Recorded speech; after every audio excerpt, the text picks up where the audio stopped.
Hi everyone. आज हम round robin algorithm पे एक और प्रॉब्लम सॉल्व करेंगे जिससे आपका राउंड रोबिन एल्गोरिदम का कंसेप्ट बिल्कुल क्लियर हो जाएगा। तो क्वेश्चन नंबर 2 ले लेते हैं।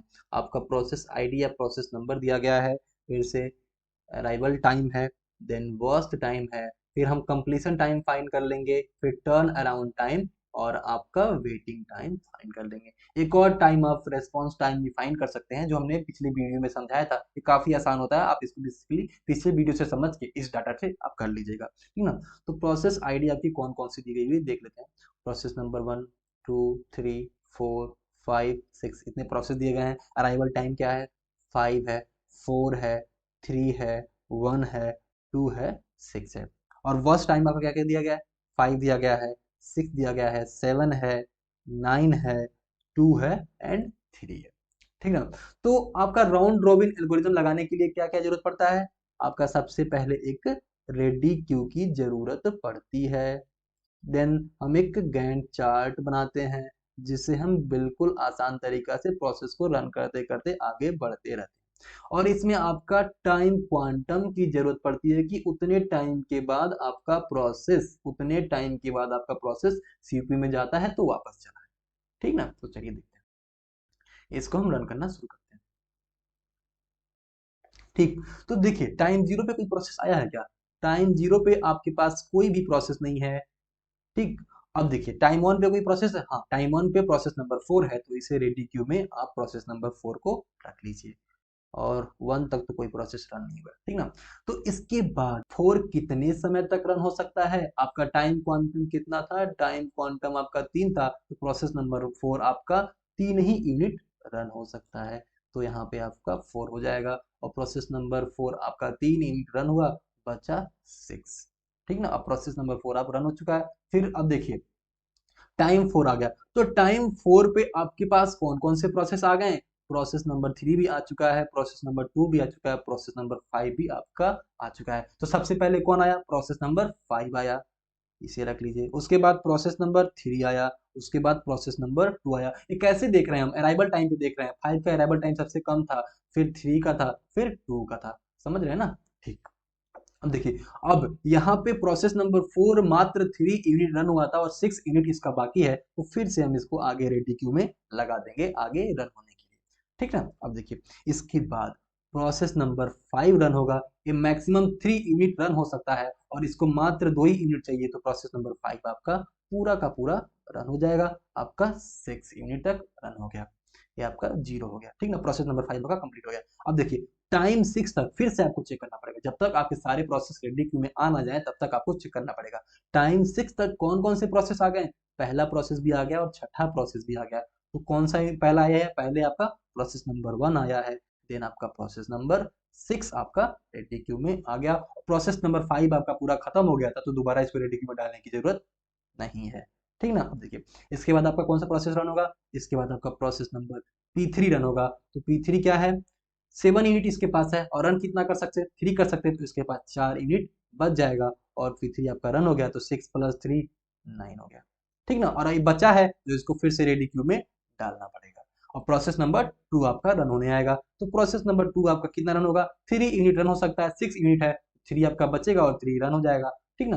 तो प्रोसेस नंबर P2 को फिर से आपका रेडी क्यू में भेजना पड़ेगा, ठीक ना। आई थिंक आप समझ रहे होंगे कैसे हम इसको रन कर रहे हैं। देखिए प्रोसेस नंबर P4 को रन कीजिए, कितना रन हो सकता है? 3 यूनिट रन हो सकता है, इसके पास अभी 6 यूनिट है तो 3 हो गया, फिर से 3 बच गया, इसके पास 15 हो गया, ठीक ना। फिर से रेडी क्यू में लग जाएगा क्योंकि इसका भी आपका 3 यूनिट बाकी है। अब प्रोसेस नंबर 1 5 यूनिट रन करना है और मैक्सिमम हो सकता है कितना? 3, तो इसके पास 2 बच गया और 3 यूनिट यहाँ पे रन हो जाएगा, तो बचा कितना हो गया? कितना यहाँ पे 18 हो गया। फिर से इसका बचा है तो फिर से रेडी क्यू में लग जाएगा। और प्रोसेस नंबर 6 कितना रन हो सकता है? मैक्सिमम 3 हो सकता है और इसको 3 चाहिए भी, पूरा 3 रन करा दो। प्रोसेस नंबर 6 यहीं पे खत्म हो गया, 21। इसको दोबारा रेडी क्यू में डालने की जरूरत नहीं पड़ेगी, ठीक ना। अब प्रोसेस नंबर 3 आपको 4 यूनिट रन करना बाकी है, 3 हो पाएगा तो 3 कर दो, 1 बचा है। प्रोसेस नंबर 3 आपका 24 हो गया। फिर से प्रोसेस नंबर 3 को आपको आगे भेजना पड़ेगा क्योंकि इसका अभी 1 यूनिट रन होने के लिए बाकी है।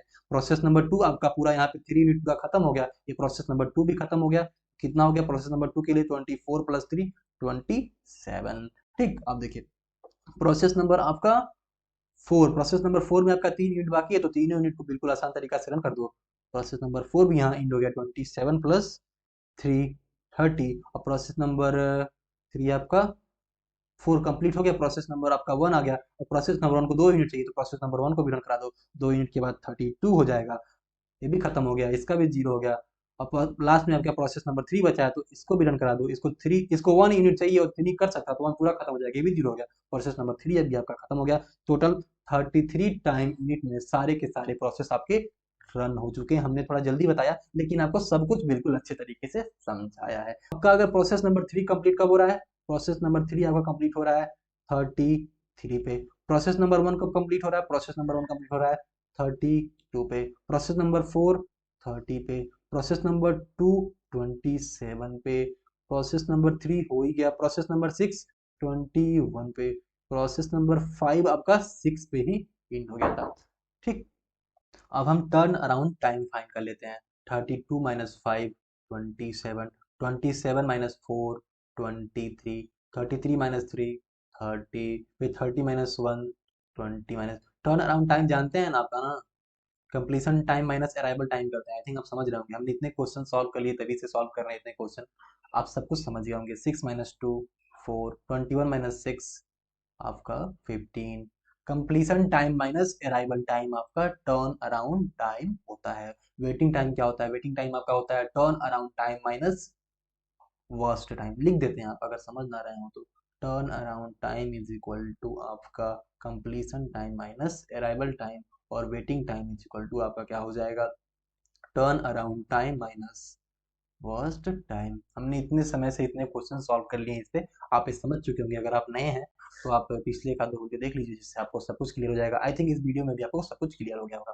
ठीक है ना। अब देखिए वेटिंग टाइम कैसे निकालते हैं, आपका turn around time minus burst time. 27 minus 5 22, 23 minus 6 17, 13 minus 7 30 minus 7 आपका 23, 29 माइनस 9 24, 4 माइनस 2 टू 15 माइनस 3 12। आप इन सब का सम कीजिएगा कैलकुलेटर से, और उसको 6 से डिवाइड कर दीजिएगा, आपका एवरेज टर्न अराउंड टाइम और आपका यहाँ से एवरेज वेटिंग टाइम आ जाएगा। कोई दिक्कत नहीं है, आप बिल्कुल आसान तरीका से इसको कर सकते हैं। हमने सब कुछ कर दिया, आपको बस ये ऐड करके डिवाइड करना है। और रिस्पांस टाइम क्या होता है कि सबसे पहले कोई प्रोसेस किस समय आपका रिस्पांस हुआ, अराइवल टाइम घटा दीजिएगा। देखिए कर लेते हैं, अगर आपको समझ ना आ रहा हो तो देखिए। तो प्रोसेस नंबर 1 सबसे पहले उसको कब मौका मिला, प्रोसेस नंबर 1 को 15 पे सबसे पहले मौका मिला है। प्रोसेस नंबर 1 को 15 पे सबसे पहले मौका मिला है, और आया कब था आपका 5 पे आया था। तो 15 माइनस 5 इक्वल टू 10। उसके बाद प्रोसेस नंबर 2 को सबसे पहले मौका कब मिला, प्रोसेस नंबर 2 को मौका मिला 9 पे, और आया कब था 4 पे, तो 5।